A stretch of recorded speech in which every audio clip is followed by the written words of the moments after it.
Everyone, this is Sakshi. Welcome back to Physics Veda. I hope आप सभी बहुत ही अच्छे होंगे और आशा उम्मीद करती हूँ आप लोगों की पढ़ाई बहुत ही बेहतरीन शानदार चल रही होगी। तो आज का सेशन बहुत ही इंपॉर्टेंट होने वाला है और आज के सेशन में हम पढ़ेंगे, कल के सेशन में कल 2 लेक्चर हो गए थे इसके, आज आपका 3rd लेक्चर है और काफ़ी इंपॉर्टेंट चीज़ें हम पढ़ने वाले हैं यहाँ पे। सबसे पहले अगर हम बात करें, देखो आयनिक बॉन्ड के बारे में आपके पास में और आपका कोवैलेंट के बॉन्ड के बारे में हमने थोड़ा बहुत पढ़ा है ना। लेकिन अगर हम यहाँ पे बात करें, अगर हम थोड़ा डेप्थ में जाते हैं तो जो आपका आयनिक बॉन्ड होता है, आयनिक बॉन्ड में हमने पढ़ा था मेटल और नॉन मेटल के बीच में आपके पास में जो बॉन्ड बनता है वो आपका आयनिक बॉन्ड होता है। क्लियर? अब यहाँ पे आपका इसको ही हम क्या बोलते हैं, इलेक्ट्रोवैलेंट जो कंपाउंड्स में होते हैं आपको, ठीक है। Next, ionic compound are compounds formed by the transfer of electron from metal to non metal, ठीक है। इसमें ट्रांसफॉर्म होता है आपके पास में मेटल टू नॉन मेटल। और अगर मैं यहाँ पे बात करूँ आपके पास में, जैसे हमने सोडियम लिया था, सोडियम बेटा क्या होता है आपके पास में, मेटल होता है। क्लोरीन लिया था तो क्लोरीन आपका नॉन मेटल होता है, तो Na+Cl, सोडियम मेटल और नॉन मेटल के मध्य जो ट्रांसफर होता है इलेक्ट्रॉन का, तो वही हमारा क्या कहलाता है, आयनिक कंपाउंड कहलाता है। हाँ, आयनिक बॉन्ड हमने पढ़ा था, यहाँ पे आपके पास में क्या है, आयनिक कंपाउंड है। Properties of ionic compound sorry of physical nature, ठीक है। फिजिकल नेचर की बात करें तो they are solid and hard due to strong force of attraction between positive and negative ion. इनके मध्य क्या होता है, बहुत ही स्ट्रॉन्ग फोर्स होता है, जिसको हम क्या बोलते हैं आपके पास में, जो आपका किससे होता है, अट्रैक्शन से होता है, और वो पॉजिटिव एंड नेगेटिव में। फॉर एन एग्जांपल, हम अगर पॉजिटिव को रखेंगे तो ये रिपल करेंगे, नेगेटिव को रखेंगे तो रिपल करेंगे, पॉजिटिव नेगेटिव पॉजिटिव, तो ये क्या करेंगे, अट्रैक्ट करेंगे। Clear? Next, they are solid and hard due to a strong force of attraction between positive and negative ions. They are brittle and break into pieces. ये क्या होते हैं आपके पास में, brittle और break होते हैं आपके पास में आपके pieces में। क्लियर हो गई बात? ठीक है। तो आयनिक बॉन्ड आपके पास में मेटल और नॉन मेटल के मध्य बनता है और आपके पास में आपका जो कंपाउंड होता है वो कंपाउंड होता है जो आपका आयनिक बॉन्ड से बना हुआ होता है। क्लियर? और ये आपके पास में आपका ब्रिटल होता है और ब्रेक इनटू पीसेस में आपके ब्रेक डाउन होता है। तो ये आपके पास में एक एग्जांपल है जो कि बहुत ही ब्यूटीफुल है, आप इसका स्क्रीनशॉट ले लो, हम आगे बढ़ते हैं। Next one is high melting and boiling point. Sorry, जैसे कि मैंने आपको बताया, जो आपके पास में आपके आयनिक बॉन्ड होते हैं, इनमें आपका जो मेल्टिंग और सॉरी आयनिक कंपाउंड्स होते हैं, इनका मेल्टिंग और बॉइलिंग पॉइंट बहुत ज़्यादा होता है। क्यों होता है? क्योंकि इनके मध्य स्ट्रॉन्ग फोर्स होता है, ठीक है। This is the because much energy needed to break the strong inter ionic attraction. क्या होता है, इनके मध्य एक स्ट्रॉन्ग बॉन्ड होता है, या आपके पास में आप क्या बोल सकते हो, स्ट्रॉन्ग इंटर आयनिक अट्रैक्शन होता है। सोल्युबिलिटी कैसी होती है बच्चा पार्टी, इनकी सोल्युबिलिटी होती है जनरली सॉल्युबल इन वाटर, ठीक है, और जनरली क्या होते हैं, soluble in water and insoluble kerosene, petrol etcetera. और अगर हम इसके कंडक्शन ऑफ इलेक्ट्रिसिटी की बात करें तो it occur through a solution by the movement of charge particles. और इनमें थ्रो होता है जब क्या होता है, जो सॉल्यूशन होता है उसमें जो चार्ज पार्टिकल होते हैं वो मूवमेंट करते हैं। A solution of an ionic compound in a water contain ions when electricity is passed, ठीक है। Ion move to opposite electrodes. Solid ionic compound do not conduct electricity because ion cannot move due to rigidity, ठीक है। Clear हो गई बात? आगे बढ़ते हैं हम इसमें। नेक्स्ट क्या है बच्चा पार्टी हमारे पास में, they conduct electricity molten state. कैसे स्टेट में होते हैं, मोल्टन स्टेट में ये इलेक्ट्रिसिटी कंडक्ट करते हैं। Electrostatic force of attraction between ions and overcome due to heat, thus ions move freely and conduct electricity. देखो बेसिकली अगर हम बात करें ना, यहाँ पे आपके पास में आपके यहाँ पे समझो, ये आपका एक सॉरी कंटेनर है, इसमें आपके पास में आपका Na+Cl- होता है, Na+Cl- होता है, या आपके पास में Cl- इधर होगा, Cl- यहाँ पे Na+, इस तरीके से आपके पास में होता है। अब देखो, जब यहाँ पे आपके पास में फ्री इलेक्ट्रॉन होते हैं, फ्री इलेक्ट्रॉन होते हैं, तो यहाँ पे बच्चा पार्टी क्या होगा, जैसे इसमें इलेक्ट्रिसिटी कंडक्ट करेगा तो ये मूवमेंट अगर इसमें होगी तो वो इलेक्ट्रिसिटी क्या करता है, फिर कंडक्ट करता है आपके पास में, समझ गए? ठीक है, नेक्स्ट आपके पास में क्या है, एक्सपेरिमेंट है और एग्जाम्पल है। Take a salt sample like sodium chloride sorry पानी की बोतल और हमने क्या लिया यहाँ पे, potassium iodide, barium chloride etcetera. हमने एक सैंपल लिया, या तो हम सोडियम क्लोराइड ले सकते हैं, पोटेशियम आयोडाइड ले सकते हैं, या आपके पास में क्या ले सकते हैं, बेरियम क्लोराइड ले सकते हैं। ठीक है, और उसको heat each sample on the flame. अब हमने ईच सैंपल को क्या करते हैं, इस तरीके से इसको क्या करते हैं, फ्लेम में हीट करते हैं, और किससे, यूजिंग ए स्पैचुला। ठीक है, they do not melt, flame colour change. अब यहाँ पे देखो, बहुत ही सुंदर यहाँ पे पीपीटी बनी है और एक्सपेरिमेंट भी यहाँ पे बहुत अच्छे से दिखाया गया है। ठीक है, तो यहाँ पे आपके पास में क्या हुआ है, यहाँ पे हमारे पास में सॉल्ट थे, सोडियम क्लोराइड हो गया, पोटेशियम आयोडाइड हो गया, बेरियम क्लोराइड हो गया, और हमने क्या करा बच्चा पार्टी, इसको हमने हीट किया। और जब हम हीट करते हैं तो क्या हुआ, स्पैचुला की मदद से, तो ये मेल्ट नहीं हुआ और इसका कलर चेंज हुआ। ठीक है, और कलर जैसे सोडियम क्लोराइड है, सोडियम क्लोराइड किस में चेंज हुआ, आपका ऑरेंज येलो कलर में। कैसे चेंज हुआ, ऑरेंज येलो कलर में। पोटेशियम आयोडाइड थे, ये वॉयलेट में चेंज हुआ। बेरियम क्लोराइड आपका ग्रीन में चेंज हुआ। किस में चेंज हुआ, ग्रीन में। Make a circuit and insert the electrode into. अब हमने इसमें क्या करा, यहाँ देखो, हमने इसमें सर्किट मिलाया और इलेक्ट्रोड को इसमें डाला। A solution each salt solution conduct electricity, और इसके बाद ये क्या होने लग जाता है, इसमें इलेक्ट्रिसिटी कंडक्ट होती है। क्लियर? और बड़े प्यार से स्क्रीनशॉट ले लो इसका। आगे बढ़ते हैं हम इसमें। जैसे आयनिक कंपाउंड है, अच्छा इनके मेल्टिंग और बॉइलिंग पॉइंट है आपके पास में। जैसे आपका सोडियम क्लोराइड है, इसका होता है 1074, इसका ये सारे किस में, केल्विन में है। मेल्टिंग पॉइंट है, बॉइलिंग पॉइंट इसका क्या है, 1686। लिथियम क्लोराइड है, ठीक है, लिथियम क्लोराइड का क्या है, 1074, इसका 1600 बॉइलिंग पॉइंट है केल्विन में। ठीक है, अगर हमें इसको डिग्री सेल्सियस में चेंज करना होगा तो हम क्या करेंगे, बताओ भाई।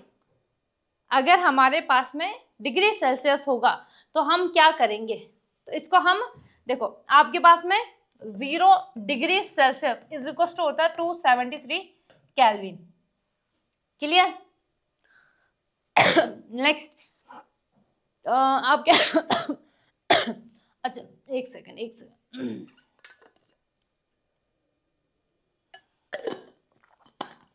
ठीक है, हाँ पहले इसको भी बता देते हो हल्का। अगर 100 डिग्री सेल्सियस होगा तो आपके पास में हम इसमें ऐड करते हैं 100, तो 373 केल्विन आ जाएगा। ठीक है, तो अगर हमें डिग्री सेल्सियस में कन्वर्ट करना होगा तो हम 273 केल्विन से क्या करते हैं, उसको 273 केल्विन को ऐड करते हैं। Clear?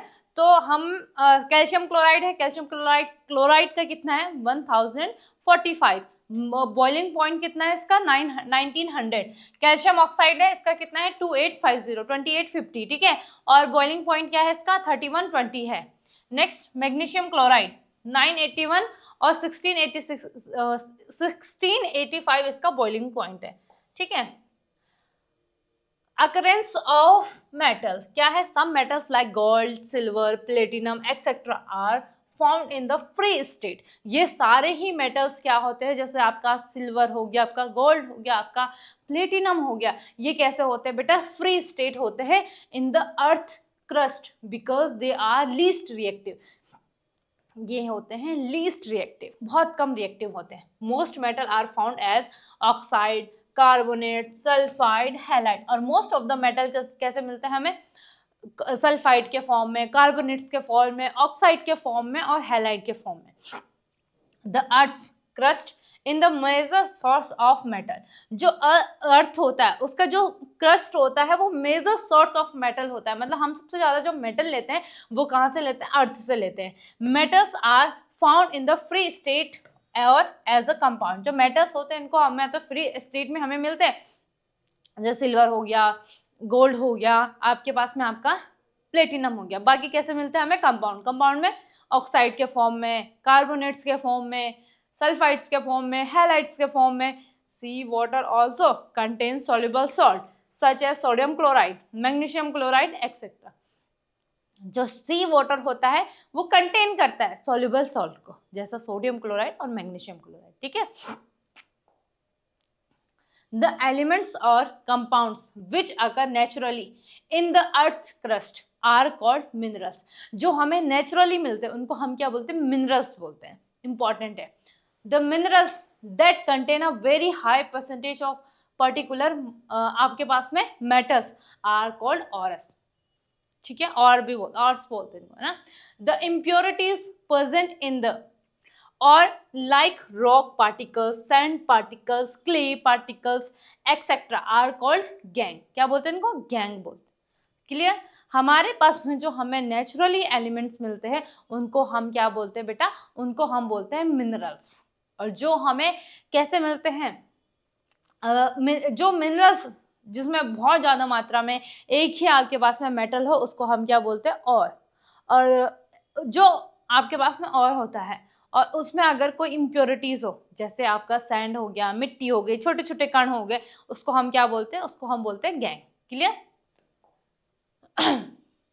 Extraction of metals from their ऑर्स।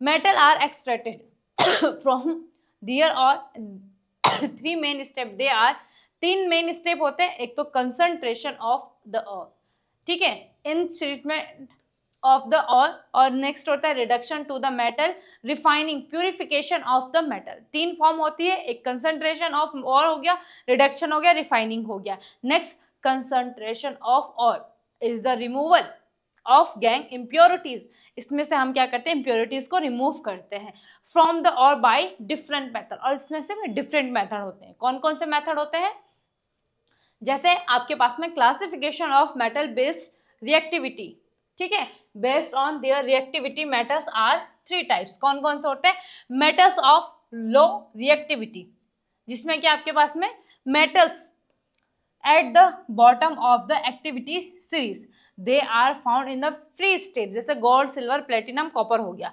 Copper and silver are also found in combined state as sulphide और ऑक्साइड, ठीक है, जैसे सिल्वर ऑक्साइड हो गया, ठीक है, कॉपर सिल्वर हो गया आपके पास में।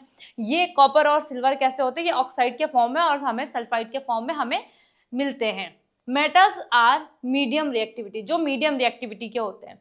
Metals are in the middle of the activity series, जैसे जिंक हो गया, आपका आयरन हो गया, लेड हो गया etcetera, found mainly as oxide, sulphide और कार्बोनेट्स। ये कैसे मिलता है हमें, ऑक्साइड के फॉर्म में, सल्फाइड के फॉर्म में और कार्बोनेट्स के फॉर्म में। Clear. Next one is metals are high reactivity. Reactivity series हमने कहाँ पढ़ी थी, देखो याद करो, मैंने आप लोगों को पढ़ाया था जब मैं आप लोगों को फर्स्ट चैप्टर करवा रही थी। उसमें मैंने आप लोगों को क्या बताया था बच्चा पार्टी, याद करो, एक रिएक्टिविटी सीरीज कराई थी कि कौन सा कंपाउंड किस एलिमेंट्स, कौन सा एलिमेंट्स किस एलिमेंट्स को क्या कर सकता है, डिस्प्लेस कर सकता है। तो डिस्प्लेसमेंट रिएक्शन में मैंने करवाई थी, फिर हमने सेकेंड चैप्टर में भी पढ़ा था और थर्ड चैप्टर में आपके पास में दूसरे टाइम में आ गया, ठीक है। Metals are the top activity series, जैसे पोटेशियम हो गया, सोडियम हो गया, ठीक है, कैल्शियम हो गया, मैग्नीशियम हो गया, आपका एल्यूमिनियम हो गया, ठीक। They are never found in nature in free state, ये हमें फ्री स्टेट में नहीं मिलते हैं नेचर में। क्यों, क्योंकि इनकी रिएक्टिविटी बहुत ज्यादा होती है, किसी न किसी से रिएक्ट करते रहते हैं। और of many metals are oxide, this is the because oxygen is very reactive and very abundant, ठीक है, सॉरी, इन द अर्थ, ठीक है, ठीक है, जैसे यहाँ पे actually sorry activity series and आपके पास में रिलेटेड, ठीक है, ये है आपके पास में, जैसे ये इलेक्ट्रोलिसिस में है, ये रिड्यूसिंग यूजिंग कार्बन हो गया, फाउंड इन नेटिव स्टेट, बहुत फ्री स्टेट में होता है आपका सिल्वर, एल्यूमिनियम और आपका प्लेटिनम, और ये आपका मीडियम होता है, ये सबसे हाई होता है। आगे नेक्स्ट क्या है, ये है आपके पास में आपकी टेबल, इसका आप लोग फटाफट से स्क्रीनशॉट ले लो जल्दी से।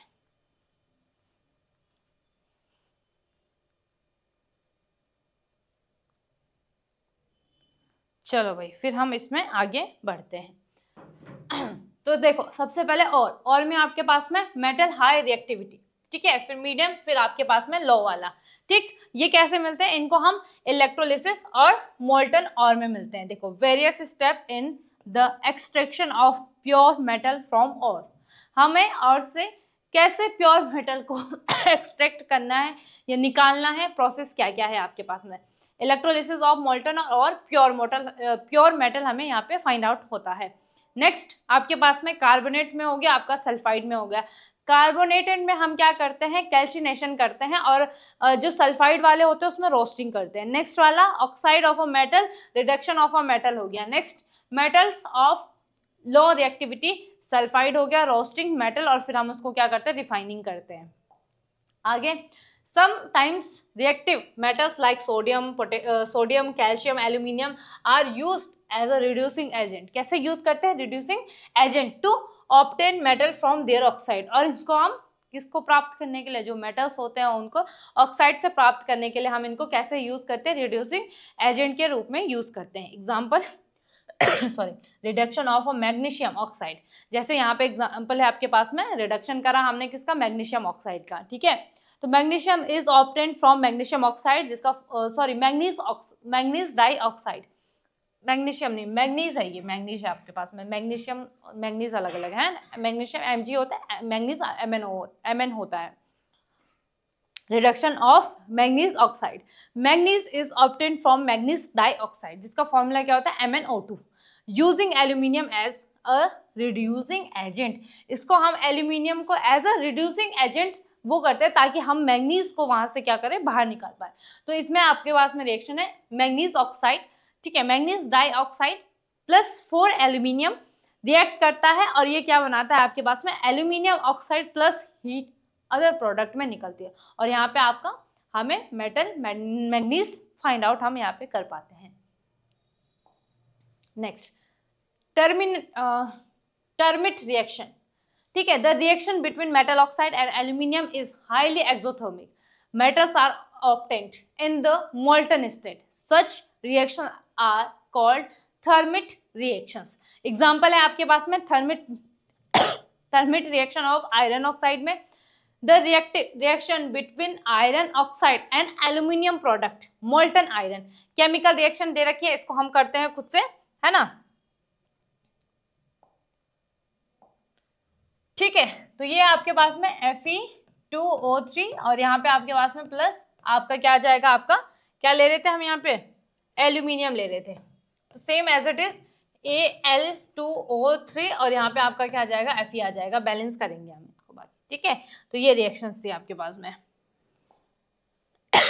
ठीक है, तो यहाँ पे आपका क्या लिखोगे, यहाँ पे iron oxide, aluminium oxide, iron, और हीट आपका एक्सोथर्मिक। एक्सोथर्मिक क्या होती है, एक्सोथर्मिक में हमारा प्रोडक्ट में या हमें क्या होती है, हीट रिलीज होती है एक्सोथर्मिक में। ठीक है, this reaction use to join railway track and repair broken machine parts. देखो सबसे इंपॉर्टेंट है, इसका यूज कहाँ होता है, जो रेलवे ट्रैक होते हैं उनको ज्वाइन करने में, या रिपेयर ब्रोकन मशीन, जो ब्रोकन मशीन होती है उनको रिपेयर करने में। नेक्स्ट क्या है, refining of metal, the removal of impurities from a metal to obtain the pure metal is called refining of metal. The most common method used to refining metal is electrolytic refining. सबसे most जो use करते हैं वो क्या है, electrolytic refining. Electrolytic refining, in this method a block of impure metal is made the anode and a thick sheet of pure metal is made the cathode। इसको समझते हैं हम, the electrolyte is a salt solution of the metal to be purified.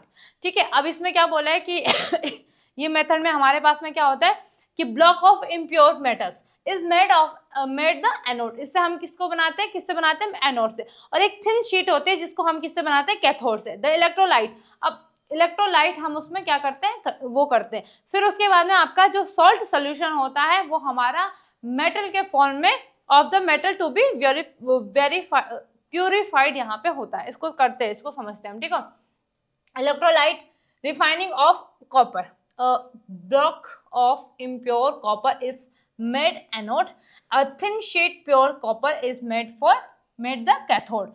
The electrolyte used to acidified copper sulphate solution. ठीक है, when electric current is pass through the electrolyte, pure copper form the anode and is deposit at the cathode. Impurities settle down at the bottom as anode mud. Sorry. इसको समझते हैं। देखो basically होता क्या है, जो हमारे पास में कॉपर का और होता है, इसमें हम क्या करते हैं, एक तरफ होता है हमारे पास में इलेक्ट्रोड होता है, एक तरफ हमारे पास में इस साइड लेते हैं हम एनोड और एक साइड लेते हैं हम कैथोड।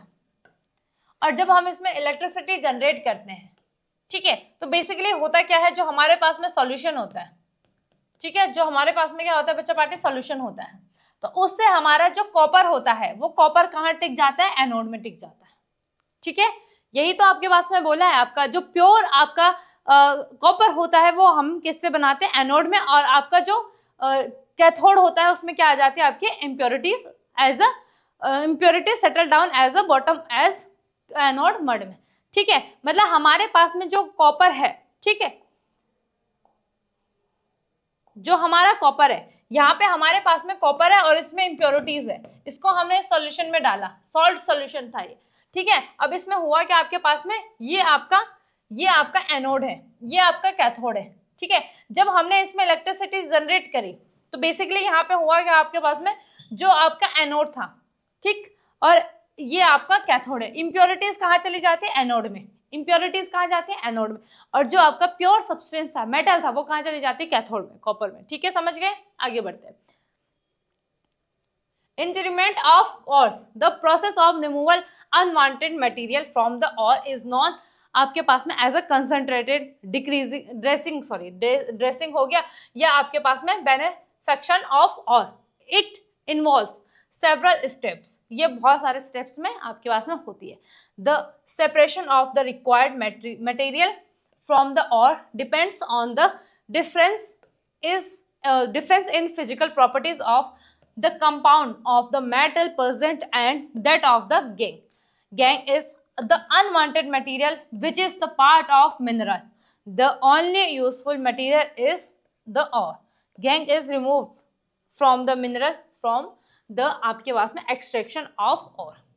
ठीक है, बेसिकली क्या बोल रहा है यहाँ पे, आपके पास में एक सेपरेशन मेथड होता है। फॉर एन एग्जाम्पल, आप लोगों ने सुना, आप लोगों ने देखा होगा बल्कि, कि जो रेत होती है ना, बालू होती है जो, ठीक है, बालू या रेत भी बोलते हैं, वो चमकती क्यों है, ठीक है, धूप में देखा होगा कभी, बहुत चमक, क्योंकि उसमें बहुत कुछ कम मात्रा में, बहुत कम पार्टिकल्स किस चीज के होते हैं, सिल्वर के, चांदी।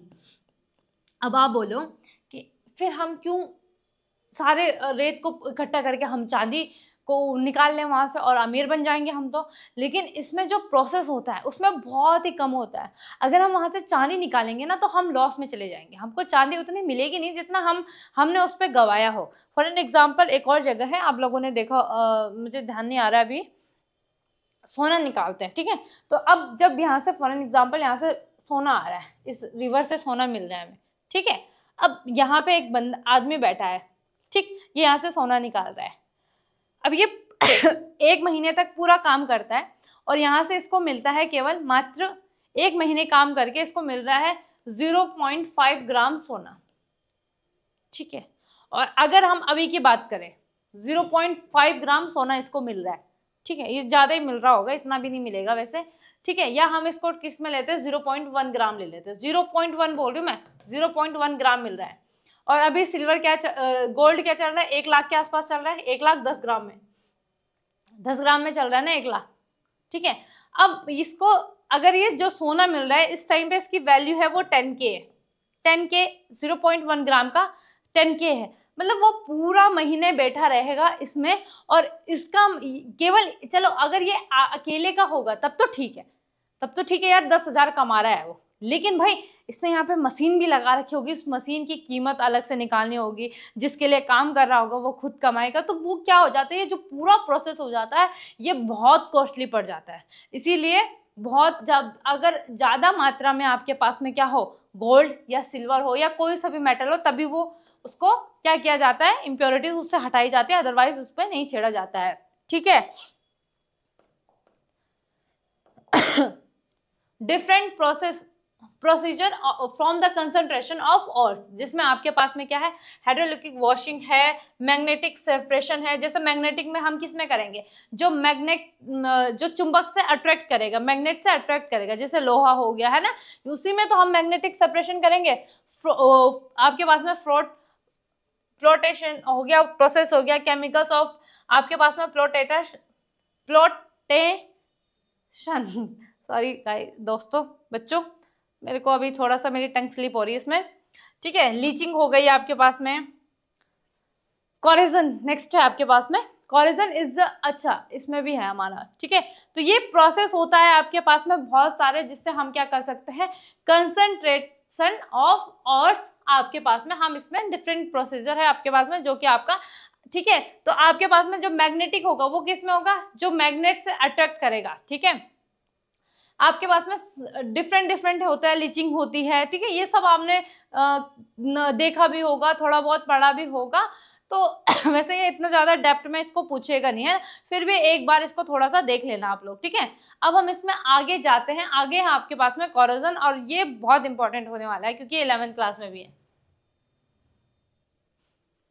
चलो अगर हम इसकी बात करें ना, तो आप लोगों ने कभी गलती से लोहा छोड़ा है बाहर पे, कभी भूल आए हो, छोड़ आए हो खेतों में, ठीक है। तो एक बार की बात है, बचपन की बात है, तो मेरे पास ना कुदाल थी, कुदाल और दराती दोनों थी, और मेरे को भूलने की आदत थी यार, मेरे को अभी भी है, भूल जाती हूँ मैं बहुत ज्यादा, जैसे बच्चों के नाम भूल जाती हूँ, मेरे को शक्लें याद रहती, नाम भूल जाती हूँ, मैं उल्टा सीधा नाम लेती रहती हूँ, है ना। तो ऐसे ही था, पढ़ाई नहीं भूलती मैं बस। तो ऐसे ही था, तो मैं कुदाल और दराती भूल गई थी, और भाई साहब मेरे को ना दोबारा मेरे घर वालों ने पीट पीट के भेजा कि जा लेके आ, भाई तूने नुकसान कर दिया। और मैं ढूंढती रही, मुझे नहीं मिला। और एक महीने बाद हम क्या कर रहे थे, खेतों में ना हम वो कर रहे थे, खेत जोत रहे थे, तो उसके बाद मिला वो, भाई साहब वो बिल्कुल ही क्या हो रखा था उसमें ना, एक ब्राउन कलर की पपड़ीदार लेयर जम गई थी। और मैं बोल रही हूँ मम्मी ये क्या हो गया, उसको किसने खा लिया, पूरा डैमेज हो चुका था वो, ठीक है। तब मम्मी ने बताया इसमें क्या लग गया, जंक लग गया है, जो लोहा है उसमें जंक लग गया।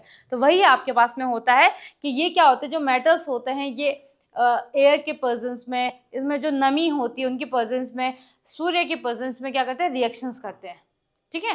तो यहाँ पे अगर मैं कोरिजन की बात करूँ तो इससे damage cost to metal due to the reaction of metals with oxygen हो गया, मॉइस्चर हो गया, carbon dioxide etcetera, formation of brown coating of rust over iron, जो रस्ट होती है आयरन में, अभी तो यहाँ पे मेरे को दिख नहीं रहा है, वैसे अगर मैं अब दिखाऊं कैसे, मतलब मेरे पास एक टेबल है ना, तो उस पर भी जंक लगी हुई है, ठीक है। तो वो एक लेयर बन जाती है, लाल भूरे रंग की पपड़ीदार लेयर होती है, जिसमें जिसको हम क्या बोलते हैं, जंक बोलते हैं। Formation of brown coating of rust over iron, formation of green coating of basic copper, copper में कैसी लगती है, ग्रीन कलर की लगती है, carbonate over copper, formation of black coating, black किस में लगते हैं, सिल्वर सल्फाइड में लगते हैं, ओवर सिल्वर, जो सिल्वर देखा होगा तुम लोगों ने, अभी मैंने तो खैर पहना नहीं है, तो सिल्वर में भी होता है आपके पास में, आपके कैसे कलर के हो जाते हैं, आपके ब्लैक कलर की हो जाती है। लेकिन ऐसा नहीं है कि मैंने एक मसाल पहना होगा तो एकदम से ब्लैक कलर की हो जाएगी, काफी टाइम लगाने के बाद ये ब्लैक कलर की होती है। या तुमने गोल्ड देखा होगा, तो गोल्ड को 2-3 साल या 5-6 साल बाद कैसा हो जाए, उनका कलर डल हो जाता है, ठीक है। फिर आपके पास में आपके घरों में महात्मा आते हैं, वो बोलते हैं कि हमारे पास जादू है एक, या कोई आता है वो बोलता है हम सोना साफ करने वाले हैं, तो वो क्या करता है, वो बेसिकली एक्वारेजिया जो हमने पढ़ा था ना, कि आपके पास में जो silver sorry HCl hydrochloric acid और आपका नाइट्रिक एसिड का 3:1 होता है, तो उसमें आपके पास में वो वही सॉल्यूशन उनके पास में होता है, और वही गोल्ड वगैरह ये सब वो क्लीन करते हैं, वो बेसिकली क्लीन नहीं करते हैं, बल्कि वहां से जो उसकी आउटर लेयर होती है वो रिमूव हो जाती है, ठीक है। और आप देखना अगर आप बार बार करते रहोगे ना सॉरी, तो वो क्या हो जाता है, बार बार करने से उसकी कीमत गिर जाती है, ठीक है, क्योंकि उसके वेट में भी कमी आ जाती है। ऐसा नहीं है कि भाई 1 ग्राम का होगा तो 1 ग्राम गिर जाएगा, 0, बहुत ही कम मात्रा में गिरेगा, मिलीग्राम में भी। Silver articles become a black after some times when expose to air, ठीक है। सिल्वर आर्टिकल्स क्या हो जाते हैं, ब्लैक बढ़ जाते हैं, this is a because silver react with sulphur present in the air, और सिल्वर रिएक्ट किससे करता है, ये सल्फर से करता है, from a coating of silver sulphide, और सिल्वर सल्फाइड की कोटिंग बनाता है ये। Copper react with moist carbon dioxide the air and slowly loss it's shiny and brown surface and gain किस में होता है, ग्रीन कोटिंग में। This green substance is basic copper carbonate. और ये किसका होता है? ये लेयर किस चीज की होती है? कॉपर कार्बोनेट्स की होती है। Iron when expose to moist air for a long time acquire a coating of brown flaky substance called rust. इसको हम क्या बोलते हैं? रस्ट बोलते हैं हम। ठीक है, आगे बढ़ते हैं हम इसमें। ये देखो, ये है आपके पास में पूरा pressure. Where water collect there is less oxygen हो गया, इलेक्ट्रोलाइट H2O हो गया।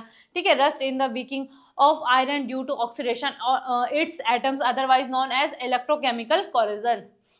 ठीक है, इसका भी लो स्क्रीनशॉट ले लो।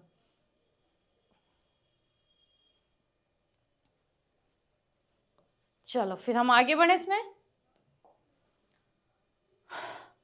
What condition are needed for corrosion? Corrosion के लिए क्या क्या कंडीशन नीडेड होती है? तो सबसे पहले आपके पास में आपका यहाँ पे है, क्या क्या है भाई? यहाँ पे पूरा प्रोसेस दिखा रखा है। एयर, नो, आपके पास में एयर और नो, और फिर वाटर है, ड्राई एयर हो गया, नेल हो गया, calcium chloride to observe water, oil हो गया, freshly boiled water, no air present, water, sodium chloride solution. तो ये है आपके पास में कौन कौन सा प्रोसेस आपका कैसा है। कंक्लूजन क्या निकलता है आपके पास में? कंक्लूजन में, in order for rusting to occur both oxygen from the air and water are required. Basically हम क्या बात करें, कंडीशंस यही है कोरिजन के लिए कि उसके लिए क्या क्या चाहिए। एक तो आपके पास में एयर में क्या प्रेजेंस हो? आपकी ऑक्सीजन। दूसरा वाटर, पानी, नमी, ये मॉइस्चर, ये रिक्वायर्ड है। ठीक है, तो तभी आपका कोरिजन होगा। ऐसा नहीं कि आपने बिल्कुल ऐसी जगह पे रख दिया जहाँ पे आपकी हवा ही नहीं लगती हो, और ऐसी जगह जहाँ पे पानी ही नहीं पहुँचता होगा, तो वहाँ पे आपका जंग नहीं लगेगा। ठीक है, तो ये रिक्वायरमेंट होती है। Experiment to observe corrosion phenomena, place a clean iron nails in their test in 3 test tube ABC। 3 test tube में हमने रखा, जो हमारा ABC था उसमें हमने क्या रखा? एक आयरन का नेल रखा। Pour some water into test tube A और cork it. Next, pour pure distillated water. Distillated क्या था? जिसमें impurities ना हो. To remove dissolved air into test tube B. 1 ml oil. इसमें हमने क्या रखा था? 1 ml किसका था? हमारा oil का था. And cork it. The oil float on water and prevents air from dissolving in the water. Put some anhydrous calcium chloride. Anhydrous जो आपका एक्वस ना हो, पानी ना हो जिसमें, a drying agent to absorb moisture from the air into test tube C and cork it. After a few days the iron nail rust in a test tube A because they are expose to both air and water. आपके पास में यहाँ पे देखो क्या है, यहाँ पे आपका क्या हो जाता है? ये आपका जो एयर और वाटर वाला था उसमें आपके पास में रस्ट हो जाता है, क्योंकि उसमें दोनों ही प्रेजेंस है। नेक्स्ट था in test tube B, the nails are exposed to only water so they do not rust। ठीक है, next test tube C, the nail are exposed to only dry air so they do not rust। अगर हम केवल पानी को रखेंगे या केवल हवा को रखेंगे तो रस्ट नहीं होगा। अगर दोनों ही प्रेजेंस होंगे तो तभी क्या लगेगा? जंक लगेगा। This experiment show that both air and moisture are necessary for rusting of iron. पानी और हवा दोनों ही नेसेसरी है आपके पास में, किसके लिए? रस्टिंग के लिए। क्लियर? नेक्स्ट, ये रहा आपके पास में। ठीक है, देखो कितना अच्छा यहाँ पे जो है आपके पास में इमेज है। आप इसको बहुत ही अच्छे तरीके से समझ सकते हो, जिसमें आपके पास में वाटर है और यहाँ पे आपका जंक लग रहा है। जंक क्यों लग रहा है बेटा यहाँ पे? क्योंकि यहाँ पे एयर और वाटर दोनों ही थे। यहाँ पे नहीं लगता है क्योंकि सबसे पहली बात तो हमारे पास में बॉइल्ड डिस्टिलेटेड वाटर था, मतलब इसमें इम्प्योरिटीज थी ही नहीं, और यहाँ पे हवा भी आपका प्रेजेंट नहीं था। नेक्स्ट आपके पास में एनहाइड्रस कैल्शियम वो था, तो इसी में आपके पास में, इसमें तो आपका ओनली वाटर था और हवा नहीं थी, इसमें आपके पास में पानी था लेकिन आपकी, ठीक है, हवा नहीं थी। आगे बढ़ते हैं। प्रिवेंशन ऑफ कोरिजन, हाँ, इसको जो जंग होता है, कोरिजन होता है, इसको हम प्रिवेंटेड करने के लिए या हम उसको बचाने के लिए क्या करते हैं? तो सबसे पहले अगर हम नॉर्मली देखते हैं ना, हम जंग से बचाने के लिए तो लोहे में हम क्या करते हैं? पेंट करते हैं, कोटिंग करते हैं। तो पेंटिंग करते हैं, ऑयलिंग करते हैं या ग्रीसिंग करते हैं। ठीक है, आपके पास में, और बाकी यही आपके पास में जो एलॉयस हो गया, आपके पास में इसमें आपके पास में बहुत सारा होता है, हम सबसे मेन चीज वही होता है, सबसे इजी, सबसे जो बेनिफिशियल होता है वो पेंट होता है कि हम पेंट कर देते हैं, या हम उसमें अगर फॉर एन एग्जाम्पल हमारे पास में जैसे जिंक है या कोई और सभी एलिमेंट्स है, तो हम उससे जो रिएक्टिव, ज्यादा रिएक्टिव एलिमेंट्स है उसकी कोटिंग कर देते हैं, उसमें उसकी लेयर कर देते हैं, उसको हम क्या कहते हैं, गैल्वेनीकरण बोलते हैं। इसमें आपके पास में जैसे corrosion of metals can be prevented by applying oil और ग्रीस, अप्लाइंग पेंट हो गया, ठीक है, आपके पास में कोटिंग विद जिंक में हो गया, आपके पास में गैल्विनेशन हो गया, जो मैं आपको बता रही थी गैल्विनीकरण, ठीक है, बाय टिनिंग हो गया, टिन से हम उसकी कोटिंग करते हैं ताकि टिन पहले उस पर जंग लगे और जो हमारे पास में मेटल है ना वो बचा रहे। नेक्स्ट आपके पास में इलेक्ट्रोप्लेटिंग हो गया, coating a less reactive metal like a chromium हो गया आपके पास में, मेकिंग एलॉयज, अगर हमने इसमें मिक्सचर मिला दिया तो तब भी ये क्या हो जाएगा आपका, मिक्सचर एलॉय मिलाने पर ये आपका, इससे हम बचा सकते हैं। एलॉय क्या है, N alloy is a homogeneous mixture, कैसा होता है, होमोजीनियस मिक्सचर होता है। होमोजीनियस मिक्सचर क्या होता है, आपके पास में कोई सॉल्यूशन है, फॉर एन एग्जांपल हमारे पास में एक सॉल्यूशन है, ठीक है, यहाँ पे हमारा water plus salt plus sugar, और एक है हमारे पास में वाटर प्लस सैंड, तो बेटा ये हमारे पास में हमारा होमोजीनियस मिक्सचर होता है जिसमें हमारा सॉल्यूट और सॉल्यूबल दोनों ही क्या हो जाते हैं, बिल्कुल मिलाने के बाद में एक जैसे होते हैं। हम फाइंड आउट नहीं कर पाएंगे, दो ग्लास रखे, बीकर रखे, तो हम फाइंड आउट नहीं कर पाएंगे इसमें क्या मिला है, इसमें क्या मिला है।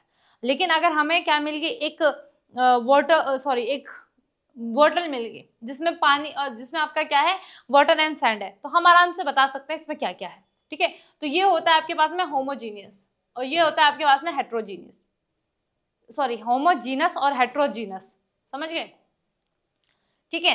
कंपोस्ट ऑफ टू और more elements at least one of which is metal alloy are made of the enhanced specific properties such as strength, durability, conductivity, resistance to corrosion, often making them better than pure metals. Example and properties of alloy, क्या क्या alloy containing the mercury is called आपके पास में amalgam. Next, the electrical conductivity and melting point of an alloy are less than those of pure metal. आपके पास में brass है, ये क्या है, अलॉय है किसका, कॉपर प्लस जिंक का, एंड ब्रॉन्ज है किसका, अलॉय है आपके पास में copper plus tin, are not good conductor of electricity. आपके पास में शोल्डर, अलॉय ऑफ किसका है, आपका लेड और टिन का, has a low melting point, is used to welding electrical wire, जो वेल्डिंग इलेक्ट्रिकल वायर है उसमें क्या होता है, इसका यूज होता है। तो स्क्रीनशॉट ले लो भाई फटाफट से। चलो भाई आगे बढ़ते हैं हम इसमें।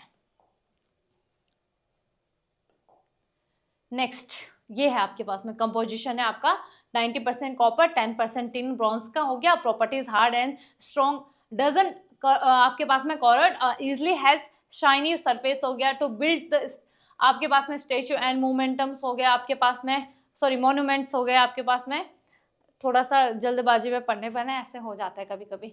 इन द मेकिंग ऑफ आपके पास में मेडल्स हो गए, जो मेडल होते हैं, ठीक है, आपका, और जो ब्रास हो गया आपके पास में 70% कॉपर और 30% आपका जिंक होता है, हार्डर देन कॉपर होता है, ठीक है। ये किसके लिए यूज होता है, जो म्यूजिकल इंस्ट्रूमेंट होते हैं उनमें, और जो किचन वेयर होते हैं उनमें यूज होता है। स्टील हो गया 90% आयरन होता है, 1% आपका कार्बन होता है, हार्ड एंड स्ट्रॉन्ग होते हैं। In the construction of building and bridges हो गया, in the building of the body of cars and railway tracks. इसका स्क्रीनशॉट ले लो क्योंकि पूछता है भाई।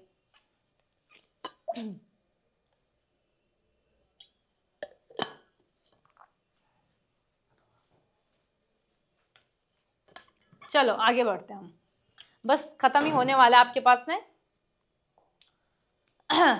स्टेनलेस स्टील है, ठीक है, 74% आयरन, 8% कार्बन, 18% आपका क्रोमियम होता है। साइन स्ट्रॉन्ग, डजंट रस्ट होता है, ये इसमें रस्ट नहीं लगता आपके पास में। टू आपके पास में कल्ट्री आपका सर्जिकल इंस्ट्रूमेंट में आपका यूज किया जाता है इसका, ठीक है। तो आपके पास में ये है, इसको भी आप क्या ले लो, इसका भी स्क्रीनशॉट ले लो क्योंकि आपको पूछता है कि कंपोजिशन इसमें क्या क्या थे, ठीक। तो यहीं पे आपका ये खत्म होता है। अब आपके पास में अब इसके क्वेश्चन आंसर करेंगे हम, जितने भी इंपॉर्टेंट होंगे क्वेश्चन आंसर हम इसमें करने वाले हैं। तो ये आपका लगभग सबसे बड़ा चैप्टर था ये, और सबसे इंपॉर्टेंट चैप्टर है क्योंकि इसका सबसे ज्यादा वेटेज होता है।